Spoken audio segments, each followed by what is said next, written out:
ఎందుకో పాస్టర్లు మనలాంటి వారే అని తెలియదు. మనలాగే సాటి మనుష్యులని తెలియదు. వాళ్లకు సమస్యలు ఉంటాయి.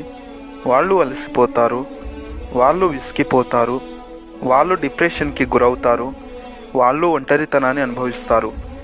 ఎడతెగని సేవ కార్యకలాపాల్లో వాళ్ళ వ్యక్తిగత జీవితాలు, కుటుంబాలు నిర్లక్ష్యానికి గురవుతాయి. కుటుంబం సంబంధాలు బీటలు వారుతాయి. ఒక్కోసారి పునాదులు కదులుతాయి. అసలు నువ్వు సేవ చేయడం వల్లనే మేమిలా ఇబ్బందులు పడుతున్నాం అని భార్య పిల్లలు అంటుంటే ఎవరికి చెప్పుకోవాలో తెలియక మథనపడిపోతారు.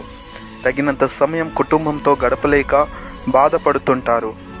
సంఘస్థుల విమర్శలు, ఇతర సంఘాల నుంచి వచ్చే వ్యతిరేకతలు, సమాజంలో నుంచి వచ్చే బెదిరింపులు, కుటుంబంలో నుండి వచ్చే ఆర్థిక ఇబ్బందులు, దేహంలో నుండి వచ్చే అనారోగ్య సమస్యలు, బంధువుల నుండి వచ్చే చీదరింపులు, పొరుగువారి నుండి వచ్చే తిరస్కరణలు, మతోన్మాదుల నుండి వచ్చే దూషణలు, విరోధుల నుండి వచ్చే హింసలు, ఇలా ఒకటా రెండా దూర ప్రయాణాలు, సమయ అసమానతల వల్ల ఆరోగ్యం క్షీణించడం. పాస్టర్ భార్య పిల్లలు అనుభవించినంత ఒంటరితనం, క్షోభ మిగతా వారికి ఉండదు.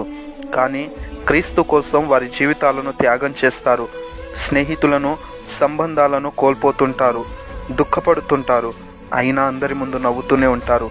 ఒకవైపు అనారోగ్యంతో బాధపడుతున్నా మరోవైపు సంఘక్షేమం కోసం ప్రార్థిస్తుంటారు, ఉపవాసం ఉంటారు, కన్నీరు కారుస్తారు.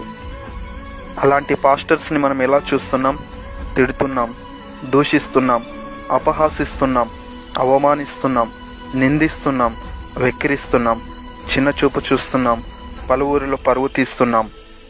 మనకంటే గొప్పగా ఉంటే సహించలేము, బీదగా ఉంటే పట్టించుకోము. హెచ్చరికగా వాక్యం చెబితే ప్రేమ లేదంటాము, నెమ్మదిగా చెబితే ఉద్యోగం లేదంటాము, నవ్వుతూ చెబితే రోషం లేదంటాము. ప్రార్థన కూటములు పెడితే పని లేదంటాము, పెట్టకపోతే భారం లేదంటాము. దశమ భాగం గురించి చెబితే డబ్బు పిచ్చోడు అంటాము, మనకేం పెట్టకపోతే పీషనరీ అంటాము. గృహ దర్శనం చేస్తే వచ్చాడ్రా బాబు అనుకుంటాము. ఇంటికి రాకపోతే మాలాంటి వారి ఇంటికి ఎందుకు వస్తాడులే అని ప్రచారం చేస్తాం. సంఘంలో ఒక స్థానం ఇస్తే నిర్లక్ష్యం చేస్తాం, ఇవ్వకపోతే మందిరం మానేస్తాం, తప్పులు వెతుకుతాం, దుష్ప్రచారం చేస్తాం. కానీ ఏనాడైనా మనం బాగుండాలని కోరుకుంటున్నాడు, ప్రార్థిస్తున్నాడు, ఉపవాసం ఉంటున్నాడు, కన్నీళ్లు పెడుతున్నాడు అని ఆలోచించామా? మంచి భోజనం తింటున్నాడని చూస్తున్నామా? మెరిసే తెల్లచొక్క వెనకాల చిరిగిన వస్త్రం ఉందని గుర్తిస్తున్నామా? వచ్చే కొద్దో గొప్ప కానుకలతో కుటుంబమును ఎలా నడిపిస్తున్నాడో గ్రహిస్తున్నామా? ఆర్థికంగా ఎంత కష్టపడుతున్నాడో అర్థం చేసుకుంటున్నామా? అనారోగ్యంతో ఎంతో క్షీణించిపోతున్నాడో పట్టించుకుంటున్నామా? బాధలో ఉంటే పలకరిస్తున్నామా? దుఃఖంలో ఉంటే ఓదారుస్తున్నామా? కానీ మనం మాత్రం ప్రభువు కొరకై సేవకుడు పడే ప్రయాసంలో ఇంకా భారంగానే ఉంటాము. సంఘాలు మారుస్తాం, పక్కనే సంఘం పెట్టి విశ్వాసులను లాక్కుంటాం. సేవకుడి బలహీనతలు చూస్తాం, అతని కుటుంబంలో లోపాలు వెతుకుతాం. ఎందుకో పాస్టర్లు మనలాంటి వారి అని మర్చిపోతాం. వారిపైన జోకులు వేస్తాం, కార్టూన్లు గీస్తాం, మీమ్స్ రాస్తాం, రోస్టింగ్ చేస్తాం.